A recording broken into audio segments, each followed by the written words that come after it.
Price Lord. ബഹുമാനപ്പെട്ട pastor Aneesh Karingattil organise ചെയ്ത് നടത്തുന്ന ചിക്കാഗോ പ്രയർ ലൈനിൽ എനിക്ക് ആദ്യമായി ഒരു പ്രാവശ്യം കയറി ഒരു ദൂത് പറയുവാൻ ദൈവം നൽകി തന്ന അവസരത്തിനായി സ്തോത്രം ചെയ്യുകയും ബഹുമാന്യനുമായ പാസ്റ്റർ അനീഷിന് നന്ദി പറയുകയും ചെയ്യുന്നു. നമുക്ക് ലഭിക്കപ്പെടുന്ന ഓരോ നിമിഷവും, ഓരോ മിനിറ്റും, ഓരോ മണിക്കൂറും ഭൂമിയിൽ വിലയേറിയതാണ്. ഏത് സമയമാണ് നാം ഭൂമിയിൽ നിന്ന് ശുശ്രൂഷ തികച്ച് മാറ്റപ്പെടുന്നതെന്ന് ആർക്കും പറയാൻ പറ്റുകയില്ല. നാം വിശ്വാസി സമൂഹമായാലും പാസ്റ്റോറിയൽ സമൂഹമായാലും ദൈവം നമുക്ക് ലഭിക്കപ്പെട്ടിരിക്കുന്ന സമയം ഏറ്റവും വിശ്വസ്തയോടെ ദൈവരാജ്യത്തിന് കൊള്ളാവുന്ന രീതിയിൽ ഉപയോഗിക്കുവാൻ ദൈവം നമ്മെ കണ്ടിരിക്കുന്നു. എൻ്റെ ഈ ശബ്ദം കേൾക്കുന്ന എല്ലാ സഹോദരങ്ങൾക്കും കർത്താവിൻ്റെ നാമത്തിൽ എൻ്റെ വന്ദനം അറിയിക്കുന്നു. ഇന്നത്തെ ചിന്തയ്ക്ക് ആധാരമായി യോഹന്നാന്റെ 1-ാം ലേഖനം 1-ാം അധ്യായം 1 മുതൽ 4 വരെയുള്ള വാക്യങ്ങൾ ഞാൻ തന്നെ വായിക്കുന്നു. യോഹന്നാന്റെ ലേഖനം 1-ാമത്തെ ലേഖനം 1-ാം അധ്യായം വേഴ്സസ് ബിഗിനിങ് ഫ്രം 1 to 4.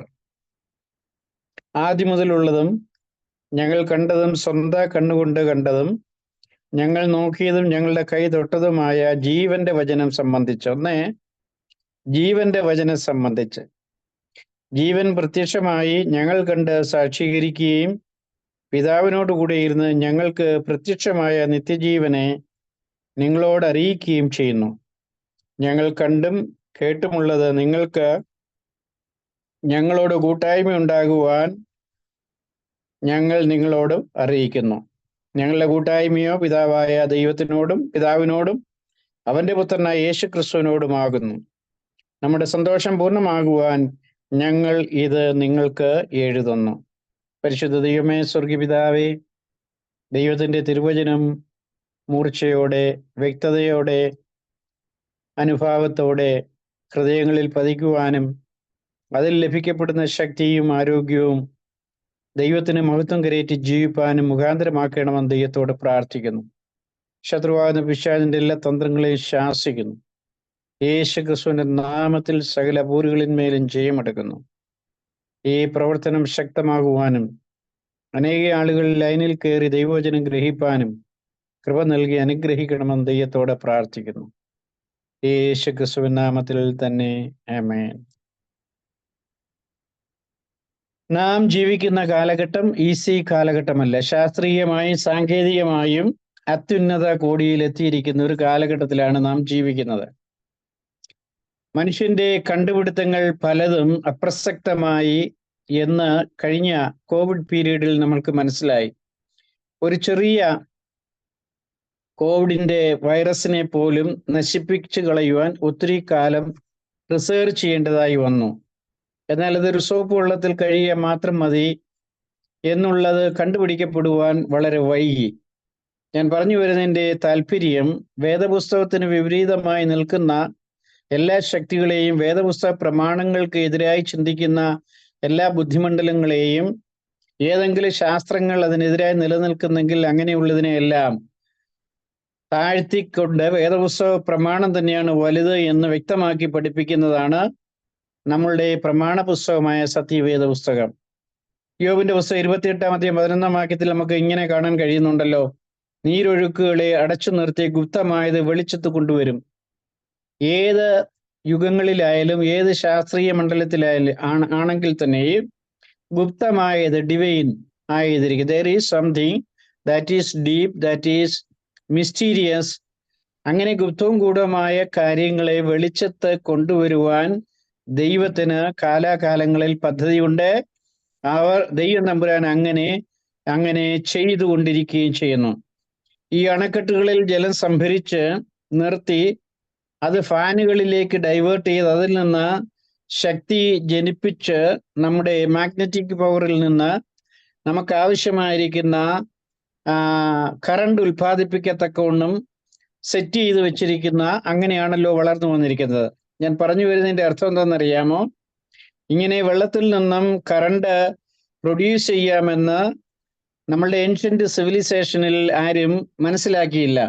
എന്നാൽ അത് ലേറ്റർ പീരീഡിൽ 19th സെഞ്ചുറി അല്ലെങ്കിൽ 1871 ഒക്കെ ആയപ്പോഴാണ്, മോഡേൺ പീരീഡിലാണ് ഇങ്ങനെയുള്ള മിഖായിൽ ഫാരഡെ, ഇതുപോലെയുള്ള തോമസ് എഡിസൺ, ഇങ്ങനെയുള്ള പലർക്ക് പ്രചോദനം നൽകി ബൈബിളിനെ വ്യക്തമാക്കുന്ന രീതിയിൽ ബൈബിളിൽ പറഞ്ഞിരിക്കുന്ന സത്യങ്ങൾ പ്രകൃതിയിൽ ഗുപ്തവും ഗൂഢമായിട്ടുണ്ടെന്നും പ്രകൃതിയിൽ ഗുപ്തവും ഗൂഢമായിരിക്കുന്ന വസ്തുതകളെ വേദപുസ്തകത്തിന്റെ വെളിച്ചത്തിൽ നിന്നുകൊണ്ട് മനുഷ്യന് ബോധ്യമാക്കി തരുന്ന രീതിയിൽ കൊണ്ടുവരുവാൻ മോഡേൺ കാലഘട്ടത്തിൽ ദൈവം ഉപയോഗിച്ചു.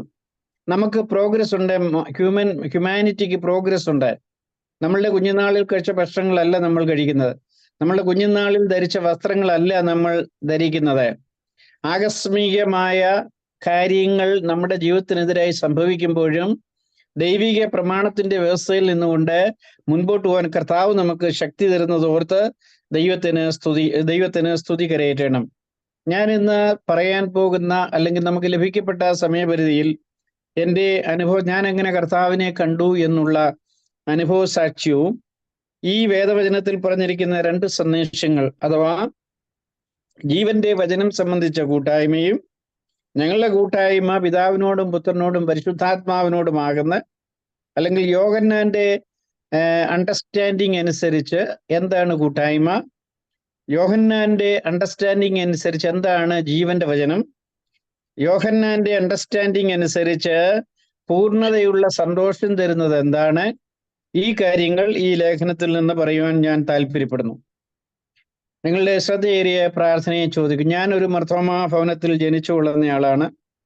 ആയൂര് പെരിങ്ങള്ളൂർ മർത്തോമാ പള്ളിയിലെ മെമ്പറായിരുന്നു. എൻ്റെ പിതാവ് ഒരു കച്ചവടക്കാരനായിരുന്നു, മലഞ്ചരക്ക് വ്യാപാരിയായിരുന്നു. എൻ്റെ മാതാവ് വളരെ ആഴമായ ദൈവത്തോട് പ്രാർത്ഥിക്കുന്ന ഒരു അമ്മയായിരുന്നു.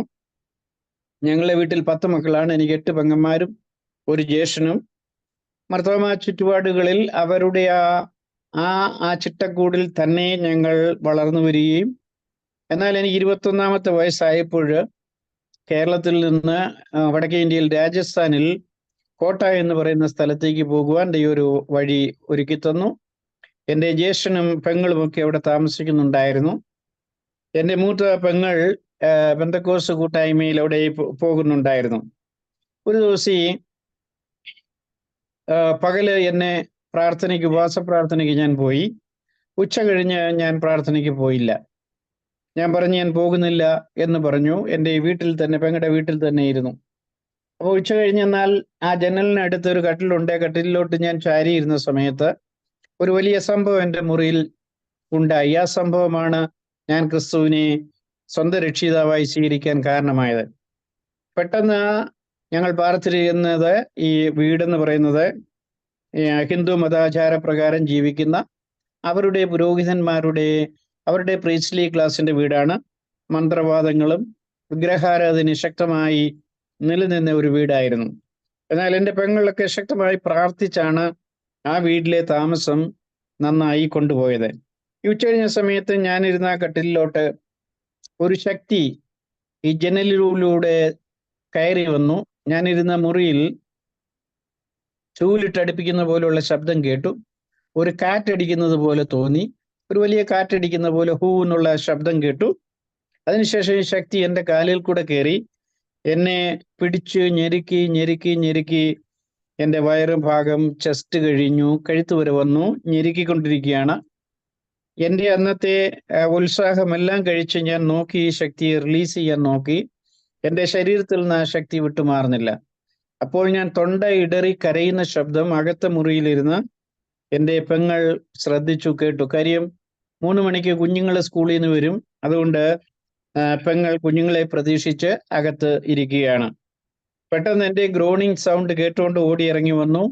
എൻ്റെ നെഞ്ചത്ത് കൈവച്ചു പ്രാർത്ഥിച്ചു, യേശു ക്രിസ്തുവിന്റെ നാമത്തിൽ അശുദ്ധാത്മാവിനെ ശാസിക്കുന്നു, എന്തുകൊണ്ട് ഞങ്ങളുടെ വീട്ടിൽ കയറി വന്നു, വിട്ടുപോകാൻ, ഇറങ്ങിപ്പോകാൻ കൽപ്പിച്ചു. എൻ്റെ മൂത്ത പെങ്ങൾ അങ്ങനെ പ്രാർത്ഥിച്ച് തീർന്ന ഉടനെ തന്നെ എൻ്റെ കഴുത്തിൽ നിന്ന് ഈ ശക്തി വിട്ട് താഴോട്ട് വന്നു.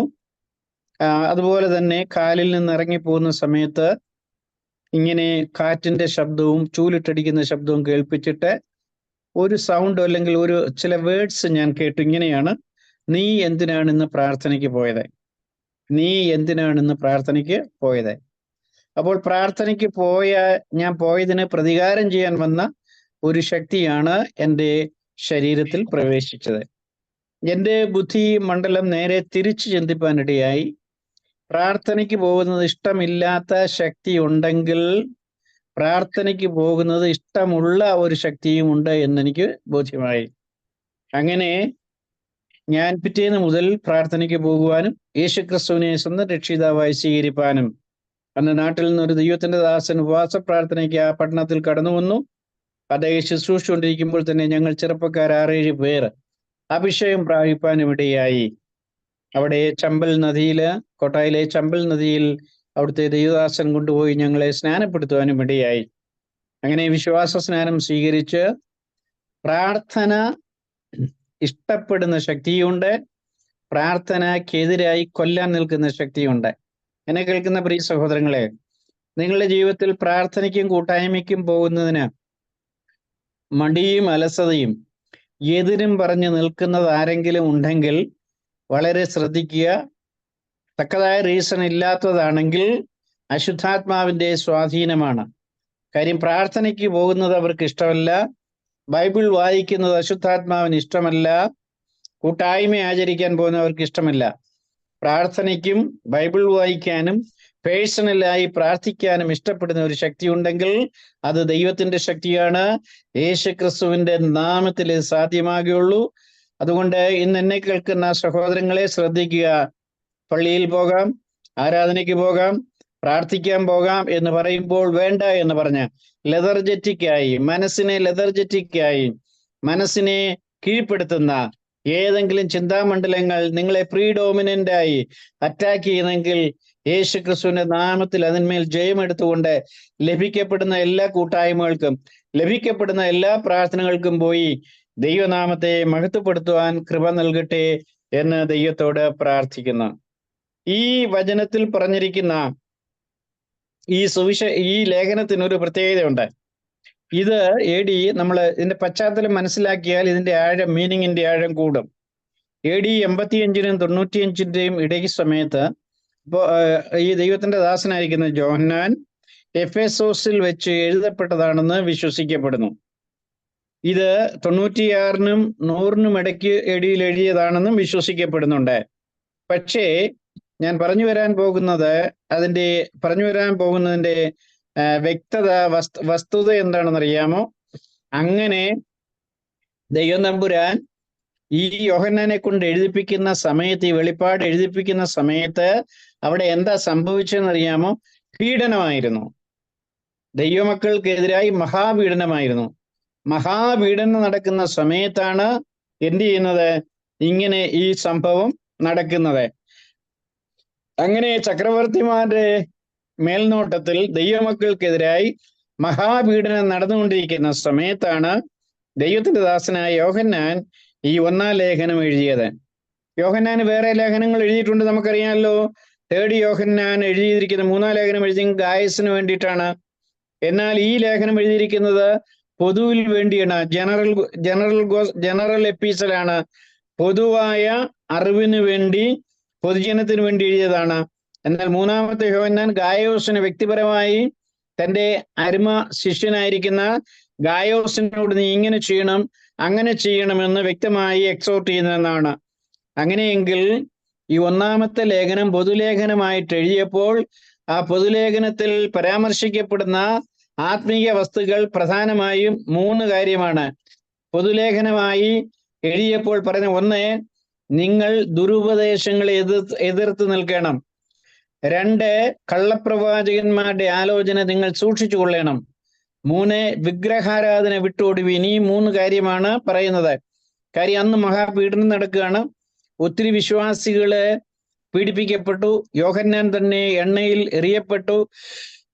പിന്നെ പത്മോസിലേക്ക് നാടുകടത്തപ്പെടുന്നു. പിന്നെ എഫേസോസിൽ വന്ന് തനിക്ക് ലഭിക്കപ്പെട്ട വെളിപ്പാടുകൾ എഴുതി ദൈവജനത്തെ അറിയിക്കുന്നു. അതിൽ 2-ാമത്തെ 22 മുതലുള്ള വാക്യത്തിൽ ഫോൾസ് ടീച്ചിങ്, അഥവാ ദുരുപദേശത്തെ എതിർക്കുന്നു. It is A danger and warning. He is making a warning against the dangers of his time. യോഹന്നാൻ ഇത് എഴുതിയ കാലഘട്ടത്തിലുള്ള 3 അപകടം. 1, ഹെററ്റിക്കൽ ടീച്ചിങ്, ദുരുപദേശം, ഫോൾസ് ടീച്ചിങ്. ഇന്നും നിങ്ങളും ഞാനും ജീവിക്കുന്ന കാലഘട്ടത്തിൽ ധാരാളം ഫോൾസ് ടീച്ചിങ് ഉണ്ട്.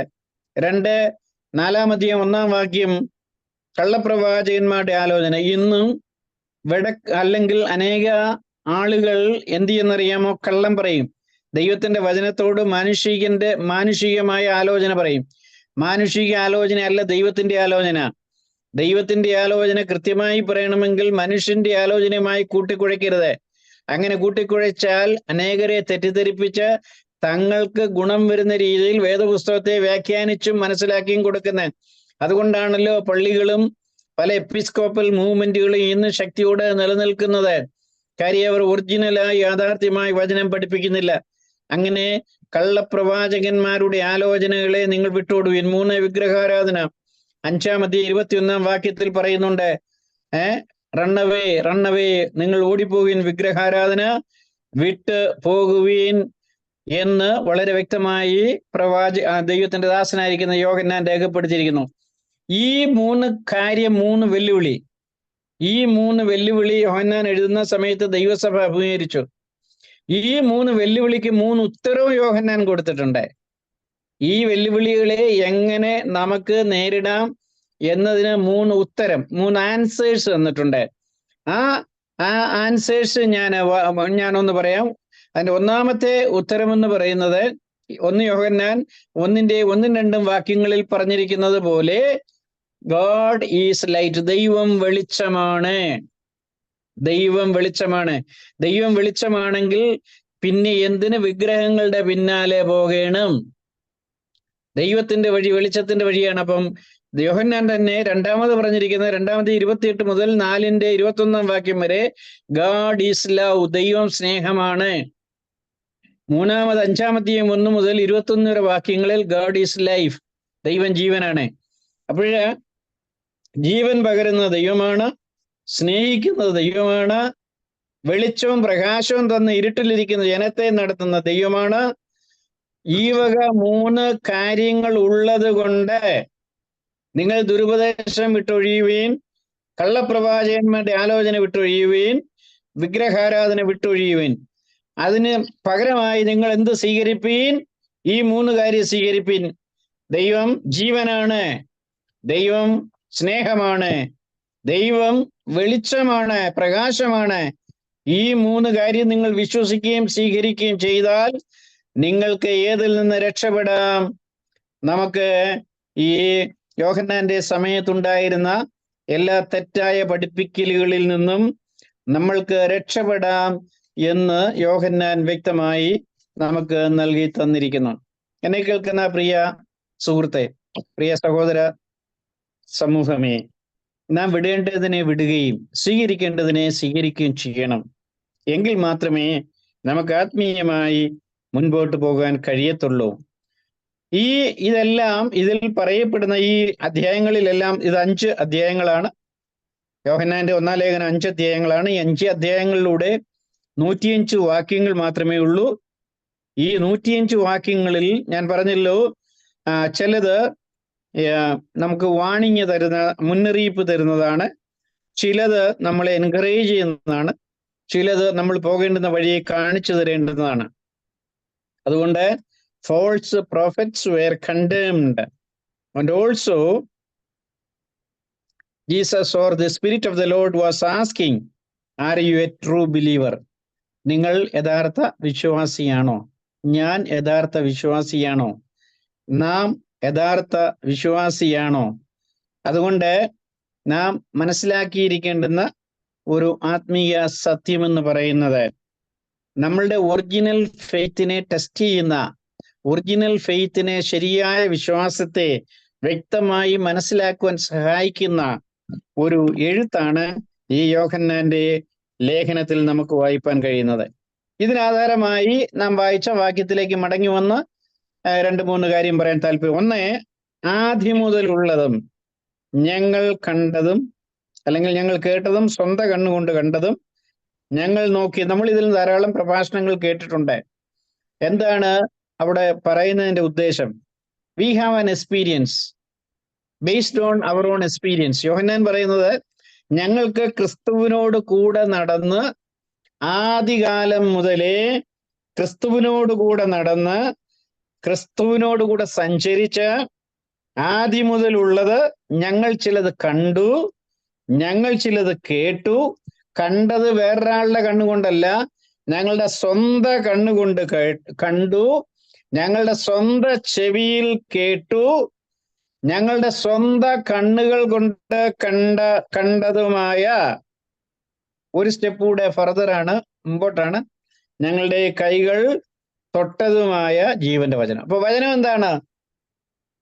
കർത്താവ് യേശുവാണ് വചനം. യേശു പ്രൊനൗൺസ് ചെയ്ത, യേശു ഡിക്ലെയർ ചെയ്ത, വിളിച്ചു പറഞ്ഞ ദൈവരാജ്യത്തിന്റെ വചനങ്ങൾ അധികാരത്തോടുകൂടി പറയാണ്, ഞങ്ങൾ കണ്ടതാണ്, ഞങ്ങൾ കേട്ടതാണ്, ഞങ്ങൾ ദർശിച്ചതാണ്, ഞങ്ങൾ സ്പർശിച്ചതാണ്. വിശ്വാസത്തിന്റെ വചനം പഞ്ചേന്ദ്രിയങ്ങൾ കൊണ്ട് മനസ്സിലാക്കി കഴിഞ്ഞാൽ പിന്നെ ഒരിക്കലും മറക്കുകയില്ല. നേരത്തെ പാസ്റ്റർ അനീഷ് പറഞ്ഞ പോലെ ഒരു ചെവി കൂടെ കേട്ട് മറ്റൊരു ചെവിയിലൂടെ കളയുന്നത് പോലെ, അതായത് ഒരേ സമയത്ത് രണ്ട് കാര്യം നടക്കും എന്ന രീതിയിൽ ഡ്യൂലിസ്റ്റിക് ആയി പോയാൽ ദൈവത്തിന്റെ വചനത്തിന്റെ ആഴം നമുക്ക് ഗ്രഹിക്കാൻ കഴിയത്തില്ല. ഇവിടെ വളരെ വ്യക്തമായി പറഞ്ഞിരിക്കുന്നതുണ്ടല്ലോ, ഞങ്ങൾ കണ്ണുകൊണ്ട് കണ്ടു, ചെവി കൊണ്ട് കേട്ടു, കൈകൾ കൊണ്ട് സ്പർശിച്ചു, ഞങ്ങൾ തൊട്ടതും മനസ്സിലാക്കിയതുമായ ജീവന്റെ വചനം. അപ്പൊ വചനം എന്ന് പറയുന്നത് ജീവനുള്ളതാണ്. ഈ ജീവനുള്ള വചനമാണ് സ്പർശിക്കേണ്ടുന്നത്. അപ്പൊ അതിന്റെ ഓപ്പോസിറ്റ് അർത്ഥം എന്താണെന്നറിയാമോ? ജീവനില്ലാത്ത വചനവുമുണ്ട്, ജീവനുള്ള വചനവുമുണ്ട്, ജീവനില്ലാത്ത വചനവുമുണ്ട്. ഇന്ന് അനേകരുടെ വചനത്തിന് ജീവനില്ല. ജീവനില്ലാത്ത കൂട്ടായ്മ, ജീവനില്ലാത്ത വചനം, ജീവനില്ലാത്ത ജീവിതശൈലി. അങ്ങനെയാകുമ്പോൾ അവിടെ എന്ത് നടക്കുകയില്ല? മാനസാന്തരം നടക്കുകയില്ല. ജീവനില്ലാത്ത ആരാധന. ദൈവജനങ്ങൾക്ക് വചനത്തിന് ജീവൻ വേണം, ദൈവജനങ്ങളുടെ ആരാധനയ്ക്ക് ജീവൻ വേണം, ദൈവവചനത്തിന്റെ കൂട്ടായ്മയ്ക്ക് ജീവൻ വേണം. ജീവൻ മീൻസ് അലേർട്ടായിരിക്കുക. മരിച്ച ഒരു ഡെഡ് ബോഡി നമുക്ക് കാണാം, അതിന് ജീവനില്ല. എല്ലാവരും ചർച്ചിൽ പോയി വെറുതെ ഇരുന്നാൽ ജീവന്റെ ആരാധന വെളിപ്പെടുകയില്ല. ജീവന്റെ ആരാധന വെളിപ്പെടേണ്ടതിനും ജീവന്റെ വചനം പ്രാപിക്കേണ്ടതിനും നാം എന്ത് ചെയ്യണം? ജീവന്റെ അംശികളായി തീരുവാൻ ജീവന്റെ വചനം കേൾക്കണം. എന്ന് പറഞ്ഞാൽ പൊരുള് തിരിയണം. വചനം വായിച്ച് കുഴപ്പി അതിന്റെ പൊരുള് മനസ്സിലാക്കാതെ തെന്നി പോകുവാനല്ല, വചനം മനസ്സിലാക്കി പശ്ചാത്തലത്തിൽ നിന്ന് ഗ്രഹിച്ച് അതിന്റെ ആഴങ്ങളെ മനസ്സിലാക്കിയാൽ ജീവന്റെ വചനം നമുക്ക് പകർന്നു കൊടുക്കാൻ കഴിയും. അനേകരിൽ അത് ജീവൻ ഉണ്ടാകുവാനിടയായി തീരും. യോഹന്നാൻ പറയുന്നത്, ഞങ്ങളുടെ സംസർഗം, ഞങ്ങളുടെ പങ്കുചേരൽ, ഞങ്ങളുടെ ഉറ്റ ബന്ധം ജീവന്റെ വചനവുമായിട്ടാണ്. Hallelujah, hallelujah. ഞങ്ങളുടെ സംസർഗം, ഞങ്ങളുടെ പങ്കുചേരൽ, ഞങ്ങളുടെ ഉറ്റ ബന്ധം ജീവന്റെ വചനവുമായിട്ടാണ്. സഭയുടെ പാരമ്പര്യങ്ങളല്ല, വ്യക്തികളുടെ അനുഭവങ്ങൾക്കപ്പുറമായി ജീവന്റെ വചനം സംബന്ധിച്ച് ഞങ്ങൾക്കൊരു പങ്കുചേരലുണ്ട്, പങ്കാളിത്തമുണ്ട്, യേശുക്രിസ്തുവുമായൊരു പങ്കാളിത്തമുണ്ട്. അങ്ങനെ ജീവന്റെ വചനം സംബന്ധിച്ച കൂട്ടായ്മയിൽ നമുക്ക് ചില കാര്യങ്ങൾ അനുഭവിപ്പാൻ കഴിയും. ഞങ്ങളുടെ ജീവിതത്തിൽ അനുഭവിപ്പാൻ കഴിഞ്ഞിട്ടുണ്ട്. ഞാനത് പുറകാലെ പറഞ്ഞുകൊള്ളാം. ഇനി അവിടെ നോക്കിക്കേ, 2-ാം വാക്യത്തിൽ നമുക്ക് ഇങ്ങനെ കാണുന്നു, ജീവന്റെ വചനം സംബന്ധിച്ച് ജീവൻ പ്രത്യക്ഷമായി ഞങ്ങൾ കണ്ട് സാക്ഷീകരിക്കുകയും പിതാവിനോടുകൂടെ ഇരുന്ന് ഞങ്ങൾക്ക് പ്രത്യക്ഷമായ നിത്യജീവനെ. ഈ ജീവന്റെ വചനമുള്ളവർക്കേ നിത്യജീവനെ പ്രാപിക്കാനൊക്കെ ഉള്ളൂ. ഞങ്ങൾക്ക് നിത്യജീവനെ നിങ്ങളോട് അറിയിക്കുകയും ചെയ്യുന്നു. നിത്യജീവൻ പ്രാപിക്കാനും നിത്യജീവൻ അറിയുവാനും ഏതിനെ കഴിയത്തുള്ളൂ? ഡെഡ് വേർഡ്സിന് കഴിയത്തില്ല. മരിക്കപ്പെട്ട ചൈതന്യമില്ലാത്ത വാക്കുകൾക്ക് കഴിയത്തില്ല. ജീവന്റെ വചനം ജീവനുള്ളതായി കൊടുത്തെങ്കിൽ മാത്രമേ നിത്യജീവന്റെ മൊഴികളായി അത് ശക്തിയോടെ പരിണമിക്കുകയുള്ളൂ എന്ന് നാം മനസ്സിലാക്കണം. ഞങ്ങൾ കണ്ടതും കേട്ടതും നിങ്ങൾക്ക് ഞങ്ങളോട് കൂട്ടായ്മ ഉണ്ടാകേണ്ടതിന് നിങ്ങളോട് അറിയിക്കുന്നു. 1 എഴുതി അറിയിക്കുന്നു, 2 പ്രസംഗിച്ചറിയിക്കുന്നു. യേശു ക്രിസ്തു ഉദാഹരണങ്ങളിലൂടെ അറിയിച്ചു. 40-38 പാരബിൾസ്, 40 മിറക്കിൾസ്, 10-40 അത്ഭുതങ്ങൾ, 10-35 ഉദാഹരണങ്ങൾ, പാരബിൾസ്, ഇതെല്ലാം യേശുക്രിസ്തു പറഞ്ഞ് ജീവന്റെ വചനം കോൺക്രീറ്റായി മനുഷ്യരുടെ ഹൃദയങ്ങളിൽ സ്ഥാപിക്കുകയായിരുന്നു. എന്തിനാണ് യേശുക്രിസ്തു ജീവന്റെ വചനം സ്ഥാപിക്കുവാൻ ഇത്രയും ഉദാഹരണങ്ങൾ, ഉപമകൾ കൊണ്ടുവന്നത്? കാര്യം മനുഷ്യന്റെ സാമാന്യ ബുദ്ധിയിൽ ഗ്രഹിക്കണമെങ്കിൽ, വെളിപ്പാടുകൾ ഗ്രഹിക്കണമെങ്കിൽ, പരിശുദ്ധ അഭിഷേകം പ്രാപിച്ച നമ്മൾക്കറിയാമല്ലോ, നാം കണ്ണടിച്ച് പ്രാർത്ഥിക്കുമ്പോൾ ചില വെളിപ്പാടുകൾ തരുന്നത് പ്രകൃതിയുമായിട്ട് ബന്ധപ്പെട്ടാണല്ലോ ദൈവം തമ്പുരാൻ നമുക്ക് തരുന്നത്. അതിലൂടെയാണല്ലോ പൊരുളുകളെ നമ്മൾ തിരിച്ചറിഞ്ഞ് മനസ്സിലാക്കി നമ്മൾ ദൈവത്തിന് മഹത്വം കൊടുക്കുന്നത്. അങ്ങനെ യേശുക്രിസ്തു പ്രകൃതിയിലെ ഉപമകൾ പറഞ്ഞ് ഈ ജീവന്റെ വചനം മനുഷ്യരുടെ ഹൃദയങ്ങളിലേക്ക് നൽകി. പിന്നെ അത്ഭുതങ്ങളാലും അടയാളങ്ങളാലും സുവിശേഷത്തെയും ദൈവരാജ്യത്തെ ഉറപ്പിച്ചു. Infallible proofs, mighty signs and wonders, miracles followed in the ministry of Lord Jesus Christ. കർത്താവായ യേശുക്രിസ്തുവിന്റെ ശുശ്രൂഷയിൽ ഫോളോ ചെയ്യപ്പെട്ട എല്ലാ അത്ഭുതങ്ങളും അടയാളങ്ങളും ജീവന്റെ വചനത്തിന്റെ പ്രഖ്യാപനമായിരുന്നത് പോലെ ഈ കാലഘട്ടത്തിൽ ജീവിക്കുന്ന നിങ്ങൾക്കും എനിക്കും ജീവന്റെ വചനത്തിന്റെ കൂട്ടായ്മ ഉണ്ടെങ്കിൽ മാത്രമേ നിത്യജീവനെ പകർന്നു കൊടുക്കുവാൻ, പ്രാപിക്കുവാൻ കഴിയുള്ളൂ. Hallelujah, hallelujah. അതുകൊണ്ട് ഞാൻ പറഞ്ഞു വന്നതിന്റെ താല്പര്യം, ജീവനില്ലാത്ത കൂട്ടായ്മയുമുണ്ട്, ജീവനുള്ള കൂട്ടായ്മയുമുണ്ട്. നിങ്ങളുടെ ഫെലോഷിപ്പുകൾ, നിങ്ങളുടെ കൂട്ടായ്മകളിൽ ജീവൻ ഉണ്ടായാൽ ചലിക്കുന്ന പ്രാണികൾ പിന്നെയും വരും. ജീവനില്ല എങ്കിൽ ചലിക്കുന്ന പ്രാണികൾ വരികയില്ല. ആര് വില കൊടുത്ത് അതിനു വേണ്ടി നിലനിൽക്കും? ആര് വില കൊടുത്ത് അതിനു വേണ്ടി നിലനിൽക്കും? അവരോടൊപ്പം ദൈവം തമ്പുരാൻ കൂടെ നിന്ന് അവയെല്ലാം അനുഗ്രഹിപ്പാൻ ഇടവരും. ആയതുകൊണ്ട് ചലിക്കുന്ന പ്രാണികൾ ഉണ്ടാകുവാൻ ജീവന്റെ വചനം സംബന്ധിച്ച കൂട്ടായ്മ നമ്മളുടെ ഇടയിൽ വർദ്ധിക്കട്ടെ എന്ന് പ്രാർത്ഥിക്കുന്നു, എന്ന് ആശംസിക്കുന്നു. ഇനി ജീവന്റെ വചനം സംബന്ധിച്ച കൂട്ടായ്മ ഉണ്ടാകേണ്ടതിന് നാം പലപ്പോഴും വില കൊടുക്കേണ്ടി വരും. ജീവനില്ലാത്ത കൂട്ടായ്മയായാൽ നമുക്ക് വേദപുസ്തകം പഠിച്ചാൽ പല സൈസ് കൂട്ടായ്മ കാണാൻ കഴിയും. ഏറ്റവും കൂടുതൽ കാണാൻ കഴിയുന്ന ഫിലിപ്പിയ ലേഖനത്തിലാണ്. 4 സൈസ് കൂട്ടായ്മയുണ്ട്. ഞാനത് അതിലേക്ക് പ്രവേശിക്കുന്നില്ല. 1 പരിശുദ്ധാത്മാവിന്റെ കൂട്ടായ്മ, 2 കഷ്ടാനുഭവങ്ങളുടെ കൂട്ടായ്മ, 3 സുവിശേഷ പ്രവർത്തനത്തിനുള്ള കൂട്ടായ്മ. എന്നാൽ എനിക്ക് അതിൽ നിന്ന് ദൈവ സമൂഹത്തോട് പറയാൻ താല്പര്യമുള്ളത്, പ്രധാനമായ കൂട്ടായ്മ എന്ന് പറയുന്നത് പരിശുദ്ധാത്മാവിന്റെ കൂട്ടായ്മയാണ്. പരിശുദ്ധാത്മാവിന്റെ കൂട്ടായ്മ, പരിശുദ്ധാത്മാവുമായി ദൈവമക്കളായിരിക്കും നിങ്ങൾക്കും എനിക്ക് നിരന്തരം ഒരു കൂട്ടായ്മയുണ്ടെങ്കിൽ നിങ്ങളുടെയും എൻ്റെയും വചനം കെട്ടുപോവുകയില്ല. നിങ്ങളുടെയും എൻ്റെയും വചനം ഉള്ളില് നശിച്ചു പോവുകയില്ല. നിങ്ങൾക്കും എനിക്ക് ലഭിക്കപ്പെട്ട വചനം വേരുണങ്ങി പോകത്തില്ല. സാഹചര്യങ്ങളോ സർക്കംസ്റ്റൻസസോ എതിരായി നിന്നാലും താങ്കളുടെയും എൻ്റെയും ഉള്ളിൽ ദൈവം തമ്പുരാൻ തന്നിരിക്കുന്ന ജീവന്റെ വചനം വേരുണങ്ങി പോകാതിരിപ്പാൻ പരിശുദ്ധാത്മാവിന്റെ ഏറിയ കൂട്ടായ്മ നമുക്ക് ആവശ്യമാണ്.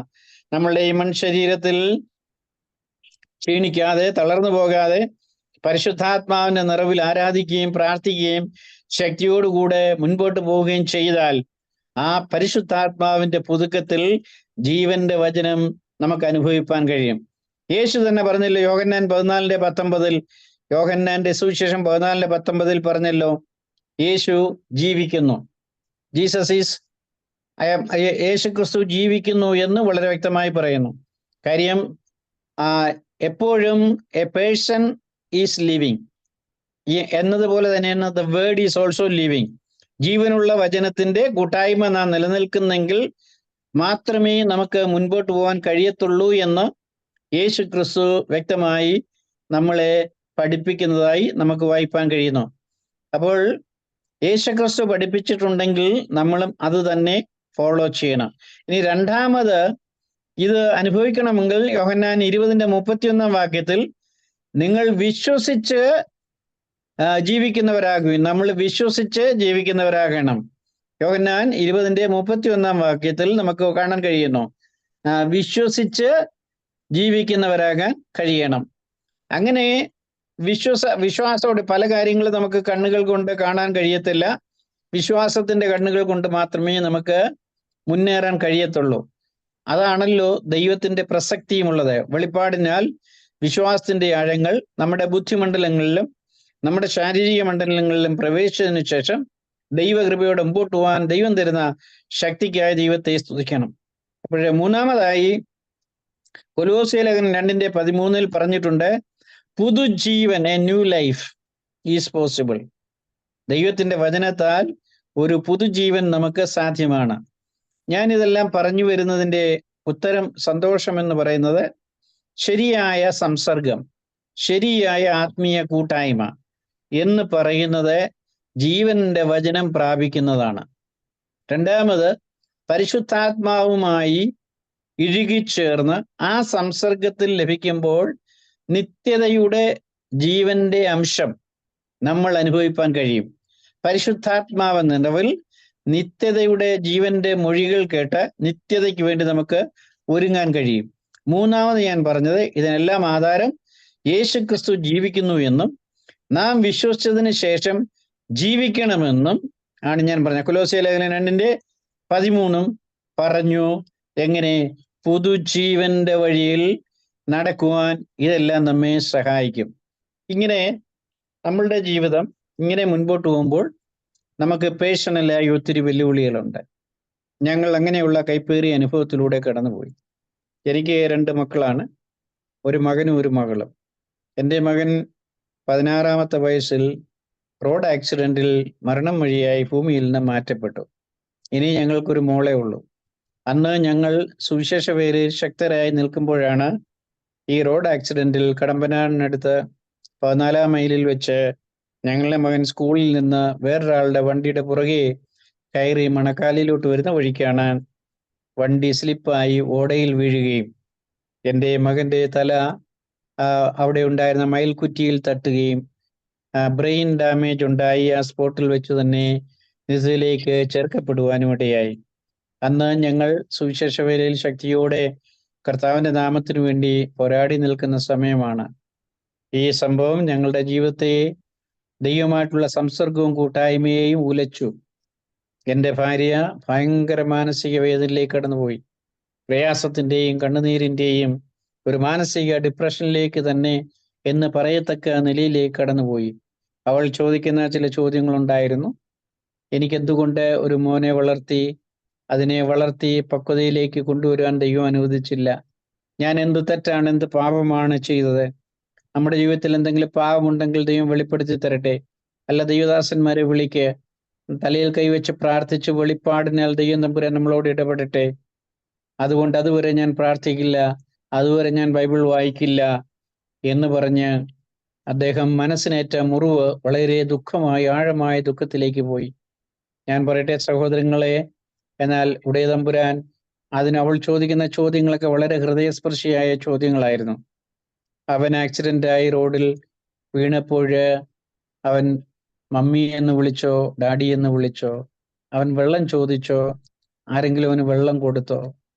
ഇങ്ങനെ ഹൃദയസ്പർശിയായ അനേക ചോദ്യങ്ങളുമായി ഒരു ദൈവത്തിൻ്റെ ദാസി സ്ട്രഗിൾ ചെയ്തു. ഞാൻ പറയട്ടെ, നല്ല ആത്മീക ജീവന്റെ വചനം സംബന്ധിച്ച് വിശ്വസ്തയോടെ, ആത്മാർത്ഥതയോടെ, പൂർണ്ണതയുള്ള ക്രിസ്തീയ സന്തോഷത്തിനു വേണ്ടി നിലനിൽക്കുമ്പോൾ നമുക്ക് ഇങ്ങനെയുള്ള വെല്ലുവിളികളിലൂടെ കടന്നു പോകേണ്ടി വരും. എന്നാൽ അങ്ങനെയുള്ള വെല്ലുവിളികളെ തരണം ചെയ്ത് ശക്തിയോടെ മുൻപോട്ട് പോകുവാൻ രണ്ടാമതും ദൈവത്തിന്റെ ഇന്റർവെൻഷൻ നമുക്ക് ആവശ്യമാണ്. ഞങ്ങൾ അങ്ങനെയായിരുന്ന സമയത്ത് ഒരു ദൈവത്തിന്റെ ദാസനെ ഞങ്ങളെ വീട്ടിലേക്ക് അയക്കുകയും ഒരു രാവിലെ സമയം ദൈവദാസൻ കടന്നു വന്ന് എൻ്റെ വൈഫ് കിടന്നിരുന്ന കട്ടിലിൽ വന്നു, തലയിൽ കൈവച്ച് പ്രാർത്ഥിച്ചു. ഒരൊറ്റ പ്രാർത്ഥന, അഭിഷേകത്തിന്റെ പ്രാർത്ഥനയായിരുന്നു. കൈകളടിച്ച് ആരാധിച്ച് കട്ടിലിൽ നിന്ന് എഴുന്നേറ്റു. അന്ന് മുതൽ ഇന്ന് വരെയും പിന്നീട് ഒരിക്കലും യാതൊരു പരാതിയും പറഞ്ഞിട്ടില്ല. പറഞ്ഞതിന്റെ താല്പര്യം എന്താണെന്നറിയാമോ? നമ്മളുടെ ക്രിസ്തീയ ജീവിതത്തിൽ അനേക കഷ്ടങ്ങളും വെല്ലുവിളികളും വരും. ദൈവത്താൽ വരുന്ന ദുഃഖമാണെങ്കിൽ, ദൈവത്താൽ വരുന്ന വേദനയാണെങ്കിൽ, ദൈവത്താൽ വരുന്ന വെല്ലുവിളിയാണെങ്കിൽ ദൈവം തമ്പുരാൻ തന്നെ അതിന് തക്ക സമയത്ത് പരിഹാരം തരും. നമ്മളെ എന്തിലേക്ക് മടക്കിക്കൊണ്ടുവരും? നമ്മളെ പുതുജീവനിലേക്ക് മടക്കിക്കൊണ്ടുവരും. അതുകൊണ്ട് ദൈവഹിതപ്രകാരം വരുന്ന കഷ്ടങ്ങളെയും ദൈവഹിതപ്രകാരം വരുന്ന പ്രയാസങ്ങളെയും സന്തോഷത്തോടെ സ്വീകരിച്ച് പിന്നെയും സുവിശേഷ വേലയിൽ യാതൊരു പ്രയാസമില്ലാതെ മുൻപോട്ട് പോകുവാൻ ഞങ്ങളെ കർത്താവ് സഹായിച്ചു. ദൈവത്തിന് മഹത്വം കരയേറ്റുന്നു. ഞാൻ പറഞ്ഞ കർത്താവായ യേശു ജീവിക്കുന്നു. നാമും ജീവിക്കുന്നു. പുതുജീവൻ കർത്താവ് നമുക്ക് നൽകിത്തരുന്നു. ആയതുകൊണ്ട് നാം പുതുമയുള്ളവരായി ജീവിക്കുന്നു. ഇനി നാം ഒരു കാര്യം കൂടെ മനസ്സിലാക്കേണ്ടതുണ്ട്. ജീവൻ എവിടെ നിന്നാണ് നമുക്ക് ലഭിക്കുന്നത്? ജീവൻ എവിടെയാണ് നമുക്ക് ലഭിക്കേണ്ടുന്നത്? നമുക്ക് ജീവൻ ലഭിക്കേണ്ടത് എവിടെയാണ്? നമ്മുടെ ആത്മാവിലാണ് ലഭിക്കേണ്ടത്. നമ്മുടെ അന്തരാത്മാവിലാണ് ലഭിക്കേണ്ടത്. അപ്പോസ്തലരുടെ പ്രവൃത്തി 2-ാം അധ്യായം 4-ാം വാക്യം, എല്ലാവരും കൂടി, നമുക്കറിയാവുന്ന വാക്യം, എല്ലാവരും കൂടിയിരുന്ന സ്ഥലത്ത് എന്തുണ്ടായി? പരിശുദ്ധാത്മാവ് ഇറങ്ങി വന്നു. പരിശുദ്ധാത്മാവ് ഇറങ്ങി വന്നു. എവിടെ ഇറങ്ങി വന്നു? മനുഷ്യന്റെ ശരീരത്തിലും ആത്മാവിലും ഇറങ്ങി വന്നു. അപ്പോൾ നമുക്ക് ജീവൻ ഉണ്ടാകേണ്ടത് എവിടെയാണ്? ആത്മാവിലാണ് ജീവൻ ഉണ്ടാകേണ്ടത്. മനുഷ്യന്റെ ആത്മാവിലും മനുഷ്യന്റെ ശരീരത്തിലും ആത്മീയ ജീവൻ ശക്തിയോടെ ഇറങ്ങി വന്ന് വാഴുമ്പോൾ ദൈവത്തിന്റെ വിലയേറിയ കൃപ അനുഭവിപ്പാൻ നമ്മൾക്കിട വരും. അതുകൊണ്ട് എന്നെ കേൾക്കുന്ന പ്രിയ സഹോദരങ്ങളെ, നമ്മളുടെ ആത്മീയ കണ്ണുകൾ തുറക്കട്ടെ. നമ്മളുടെ ഓരോരുത്തരുടെയും ജീവിതം ഏത് സമയം ലോകത്തിൽ നിന്ന് മാറ്റപ്പെടുന്ന നമുക്ക് പറയാനൊക്കത്തില്ല. ഞാനൊരിക്കലും പ്രതീക്ഷിച്ചില്ല എൻ്റെ മകൻ അത്രയുമേ ആയുസുള്ളൂ, ഞങ്ങൾ ഒരിക്കലും പ്രതീക്ഷിച്ചില്ല. പക്ഷെ കർത്താവ് അവൻ അത്രയേ അനുവദിച്ചിട്ടുള്ളായിരുന്നു. എന്നാൽ അതുകൊണ്ടൊന്നും, ഇങ്ങനെയുള്ള വെല്ലുവിളികൾ കൊണ്ടൊന്നും നാം പുറകോട്ട് മാറാതെ ദൈവസന്നിധിയിൽ മുൻപോട്ട് പോകുവാനാണ് കർത്താവ് നമ്മെ കുറിച്ച് ആഗ്രഹിക്കുന്നത്. അത് ഇവിടെ പറഞ്ഞിരിക്കുന്നത്, നിങ്ങൾക്ക് കൂട്ടായ്മ ഉണ്ടാകുവാനും നിങ്ങൾക്ക് സന്തോഷം ഉണ്ടാകുവാനും, യേശുക്രിസ്തുവിനോടും അവന്റെ സന്തോഷം പൂർണ്ണമാകുവാൻ ഞങ്ങൾ നിങ്ങൾക്ക് എഴുതിയിരിക്കുന്നു. സന്തോഷം പൂർണ്ണമാകുവാൻ. ആ അധ്യായത്തിന്റെ 4-ാം വാക്യം നോക്കിക്കേ. നമ്മുടെ സന്തോഷം പൂർണ്ണ, എ പെർഫെക്റ്റ് ഹാപ്പിനെസ്, നമ്മുടെ സന്തോഷം പൂർണ്ണമാകുവാൻ ഇത് എഴുതുന്നു. ഞാൻ വാക്കുകളെ ചുരുക്കട്ടെ. സന്തോഷം പൂർണ്ണമാകുവാൻ, ആത്മീയ സന്തോഷം. ബ്രദേഴ്സ് ആൻഡ് സിസ്റ്റേഴ്സ്, ആത്മീയ സന്തോഷം അനുഭവിക്കുന്നുണ്ടോ? ആത്മീയ സന്തോഷം പൂർണ്ണമാണോ? ജീവന്റെ വചനം സംബന്ധിച്ച കൂട്ടായ്മ അനുഭവിക്കുന്നെങ്കിൽ ആത്മീയ സന്തോഷം ഭംഗിയായി അനുഭവിപ്പാനിട വരും. അപ്പോൾ ഇത് എഴുതിയ വചനത്തിന്റെ പിന്നിലെ ദൈവത്തിന്റെ പരിശുദ്ധാത്മാവിന്റെ ഉദ്ദേശം അപ്പോസ്തലനിലൂടെ നമ്മൾക്ക് എഴുതി തന്നിരിക്കുന്നത്, അങ്ങനെ നമ്മുടെ സന്തോഷം പൂർണ്ണമാകുവാൻ ഞങ്ങൾ ഇത് നിങ്ങളെ എഴുതി അറിയിക്കുന്നു. ഹല്ലേലൂയ. എന്നെ കേൾക്കുന്ന പ്രിയ സഹോദരങ്ങളെ, ഈ 2024 2024 നമുക്ക് ആയുസ്സോടെ ആരോഗ്യത്തോടെ ദൈവം തന്നു. നാം എങ്ങനെ ജീവിക്കണം? Are we truly believers? നാം ശരിയായ വിശ്വാസികളാണോ? Let us examine. നാം ശരിയായ ക്രിസ്തുയേശുവിലുള്ള വിശ്വാസികളാണെങ്കിൽ ജീവന്റെ വചനം സംബന്ധിച്ച കൂട്ടായ്മയുടെ ശക്തീകരണം ഉണ്ടായിരിക്കും. പൂർണ്ണതയുള്ള ആത്മീയ സന്തോഷം, അപൂർണമായ സന്തോഷമല്ല, അപൂർണമായ കൂട്ടായ്മയല്ല, പൂർണ്ണതയുള്ള സന്തോഷം നമുക്ക് അനുഭവിപ്പാൻ കഴിയും. ഇത് അനുഭവിപ്പാൻ കഴിയുന്നത് കർത്താവായ യേശു ക്രിസ്തുവിൽ വിശ്വസിച്ച്, അവനോടുകൂടെ സഞ്ചരിച്ച്, അവനിൽ വിശ്വസിച്ച്, അവനിൽ ആശ്രയിച്ച് പുതുജീവൻ പ്രാപിച്ചുകൊണ്ട് മുന്നേറണം. ആ വെല്ലുവിളി നിങ്ങളുടെ മുൻപാകെ വെച്ചുകൊണ്ട് ഇന്ന് രാത്രി സകല കഷ്ടങ്ങളിൽ നിന്നും ഞങ്ങളെ വിടുവിച്ച്, ഞങ്ങളുടെ കുടുംബത്തെ സ്റ്റെബിലൈസ് ചെയ്ത്, ഉറപ്പിച്ച്, ധൈര്യം നൽകി ഞങ്ങളെ മുൻപോട്ട് നടത്തുന്ന ദൈവത്തിന് ഒരിക്കൽ കൂടെ നന്ദി പറയുന്നു. കർത്താവ്, എന്നേക്കാൾ വേദനയിലൂടെ കടന്നുപോയ അനേകരുണ്ട്. എന്നാൽ അങ്ങനെ നിങ്ങളും ഏതെങ്കിലും വേദനയിലൂടെ, ഭാരങ്ങളിലൂടെ കടന്നു പോകുന്നെങ്കിൽ ഞാൻ നിങ്ങളെ ധൈര്യപ്പെടുത്തുകയാണ്. ഈവിൾ നമ്മളെ ട്രാപ്പ് ചെയ്യും, എന്നാൽ ദൈവം നമ്മളെ ട്രാപ്പിൽ നിന്ന് വിടുവിക്കും. സാത്താൻ നമ്മളെ ട്രാപ്പ് ചെയ്യുമ്പോൾ, ഈവിൾ ടൈംസ് നമുക്കെതിരായി കടന്നു വരുമ്പോൾ നമ്മളെ രക്ഷിപ്പാൻ ആർക്കേ കഴിയത്തുള്ളൂ? ദൈവജനത്തിന് മോശ സമയമുണ്ട്, ദൈവജനത്തിന് കഷ്ടതയുടെ സമയമുണ്ട്. എന്നാൽ ആ ട്രാപ്പിൽ നിന്ന് വിടുവിക്കുവാൻ ദൈവത്തിന്റെ ആത്മാവിന് കഴിയും. പരിശുദ്ധനായ ദൈവമേ, സ്വർഗപിതാവേ, ഞങ്ങളെ ഇന്ന് രാത്രി കേൾപ്പിച്ച ദൈവത്തിന്റെ വചനത്തിനായി സ്തോത്രം. കർത്താവേ, ഈ പ്ലാറ്റ്ഫോമിലൂടെ, ഈ ലൈനിലൂടെ ശ്രദ്ധിച്ച എല്ലാ മക്കളെ അനുഗ്രഹിച്ച് പ്രാർത്ഥിക്കുന്നു. പെർഫെക്റ്റ് സന്തോഷം അനുഭവിപ്പാനും ജീവന്റെ വചനം സംബന്ധിച്ച കൂട്ടായ്മയിൽ മുന്നേറുവാനും ദൈവമേ, നീ അവരെ അനുഗ്രഹിക്കണമേ എന്ന് പ്രാർത്ഥിക്കുന്നു. അടിയന് ലഭിക്കപ്പെട്ട അവസരത്തിനായി സ്തോത്രം. ദൈവത്തിന്റെ ദാസൻ പാസ്റ്റർ അനീഷിനായി, മറ്റെല്ലാ സഹോദരങ്ങൾക്കായി സ്തോത്രം. ഞങ്ങളെ മുറ്റുമായി അനുഗ്രഹിക്കണമേ, കൃപയിൽ വഴി നടത്തണം. യേശു ക്രിസ്തുവിൻ നാമത്തിൽ തന്നെ. ആമേൻ. ആമേൻ.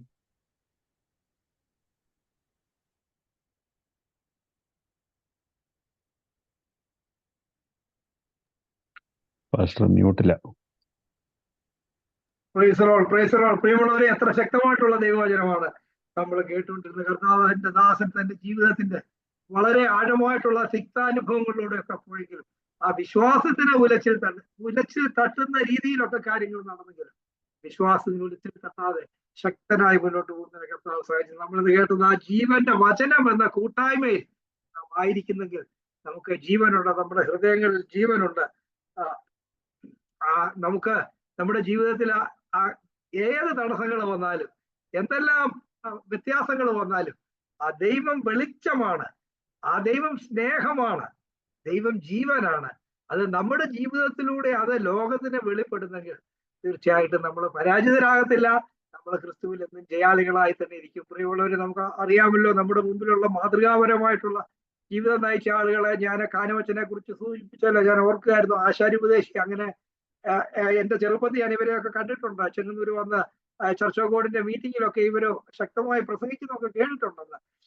അവരൊക്കെ എത്ര മാതൃകാപരമായിട്ടുള്ള ജീവിതം നയിച്ചിരുന്ന ആളുകളാണ്. ആ വിനയം, താഴ്മ, ആ സുവിശേഷത്തോടുള്ള ആഴമായിട്ടുള്ള ആ താല്പര്യം, അതൊക്കെ ഇന്ന് അധികം കാണുന്നില്ല. കർത്താവിന്റെ ദാസന് ഈ പ്രതികൂലങ്ങളുടെ ഒക്കെ മധ്യത്തിൽ അങ്ങനെ ശക്തമായി സുവിശേഷത്തിന് വേണ്ടി നിലനിർത്തുകയും മുന്നോട്ട് പോവുകയും ചെയ്യുന്നല്ലോ. ഇവിടെ വരുവാനിടയായത് കർത്താവിന്റെ ദാസന് ഒരു നാട്ടിലെ ഒരു PhD ചെയ്തതിന് ശേഷം ആ PhDയുടെ തിസീസ് ഒരു പുസ്തകമായിട്ട് പ്രസിദ്ധീകരിക്കുന്നതിന് വേണ്ടി ഇവിടെയുള്ള എൻ്റെ വീടിന്റെ അടുത്തുള്ള സുനിറ്റി ഇവാഞ്ചലിക്കൽ ഡിവിനിറ്റി യൂണിവേഴ്സിറ്റിയിൽ അവിടെ വന്ന് 1-2 മാസം ആ പ്രവർത്തനങ്ങളിൽ ഏർപ്പെട്ടിരിക്കുകയാണ്. അങ്ങനെയാണ് ഇവിടെ ഇപ്പോൾ വരുന്നതിന് ഇടയായത്. ആ പ്രതികൂലങ്ങളുടെ ഒക്കെ മധ്യത്തിൽ നമ്മളെല്ലാവരും പലവിധ പ്രതികൂലങ്ങളുടെ മധ്യത്തിലൂടെ പോകുന്നവരാണ്. എന്നാൽ കർത്താവിന്റെ ആ ജീവനുള്ള വചനത്തിന്റെ കൂട്ടായ്മ നമ്മുടെ ഹൃദയങ്ങളിൽ, ആ പരിശുദ്ധാത്മാവിന്റെ കൂട്ടായ്മ ഉണ്ടെങ്കിൽ, ക്രിസ്തുവിന്റെ കഷ്ടങ്ങളിൽ ഉള്ള കൂട്ടായ്മ ഉണ്ടെങ്കിൽ നമ്മൾ ഒരിക്കലും പരാജയമില്ല, നമ്മൾ നിരാശരായി തീരത്തില്ല. എന്തെല്ലാം നിരാശപ്പെടുത്തുന്ന കാര്യങ്ങൾ നമ്മുടെ ജീവിതത്തിൽ വന്നാലും അതിനെയൊക്കെ ആ പരിശുദ്ധാത്മാവിന്റെ ശക്തിയോടുകൂടെ നമുക്ക് അതിജീവിക്കുന്നതിനായിട്ട് സാധിക്കും. കർത്താവിന്റെ ദാസൻ വളരെ ആഴമായിട്ട് അവിടെ തിയോളജിയൊക്കെ പഠിപ്പിക്കുന്ന കർത്താവിന്റെ ദാസനാണല്ലോ. വളരെ ആഴമായിട്ട്, വളരെ ക്രമീകൃതമായിട്ട് ഒക്കെ സംസാരിച്ചല്ലോ. നമുക്ക് അത് നമ്മുടെ ജീവിതത്തിന് ഈ വചനങ്ങളൊക്കെ കേട്ട് കൊള്ളാമെന്ന് പറഞ്ഞിട്ട് പോവുകയല്ല, നമ്മുടെ ജീവിതത്തിന് അത് അനുഗ്രഹമാകട്ടെ. ഈ വചനത്തിന് മുൻപാകെ നമ്മെ തന്നെ ഒരിക്കൽ കൂടെ സമർപ്പിക്കാം. കർത്താവ് നമ്മെ ഏവരെയും ധാരാളമായിട്ട് സഹായിക്കട്ടെ. കർത്താവിന്റെ ദാസന് ഞാൻ ആവശ്യപ്പെട്ടപ്പോൾ തന്നെ യാതൊരു തടസ്സവും ഒന്നും പറയാതെ പെട്ടെന്ന് ഇവിടെ വരികയും നമ്മുടെ ഈ പ്രയർ ലൈനില് അന്ന് സന്തോഷത്തോടുകൂടെ തിരുവേദന സംസാരിച്ചല്ലോ. അത് തീർച്ചയായിട്ടും നമ്മളെല്ലാവരും കർത്താവ് തരുന്ന അവസരങ്ങളെ നഷ്ടപ്പെടുത്താതെ ഉപയോഗിച്ചുകൊണ്ട് നമുക്ക് മുന്നോട്ട് പോകാം. കർത്താവിന്റെ ദാസന് വേണ്ടി നിങ്ങളെല്ലാവരും നിങ്ങളുടെ പേഴ്സണൽ പ്രയറിലും പ്രാർത്ഥിക്കണം. മകളും വൈഫും ഒക്കെ നാട്ടിലാണല്ലോ. അവര് ആ നാട്ടിലായിരിക്കുന്ന സമയത്ത് അവർക്ക് കർത്താവിന്റെ എല്ലാ കൃപയും നന്മകളും തുടർന്നും പ്രൊട്ടക്ഷനും ഒക്കെ ലഭിക്കുന്നതിന് വേണ്ടി തുടർന്ന് നമുക്ക് പ്രാർത്ഥിക്കാം. ഷിക്കാഗോ പ്രയറിന്റെ പേരിലുള്ള സ്നേഹം, സന്തോഷം ഞാൻ പ്രകാശിപ്പിക്കുന്നു. ഇവിടെ എബ്രഹാം ദാനിയേൽ പാസ്റ്റർ ലൈനിലുണ്ടോ? എബ്രഹാം ദാനിയേൽ പാസ്റ്റർ ലൈനിലില്ല. ജോസി സഹോദരൻ പ്രാർത്ഥിക്കുന്നതാണ്. ജോസി സഹോദരൻ ഇപ്പോൾ പ്രാർത്ഥിച്ച്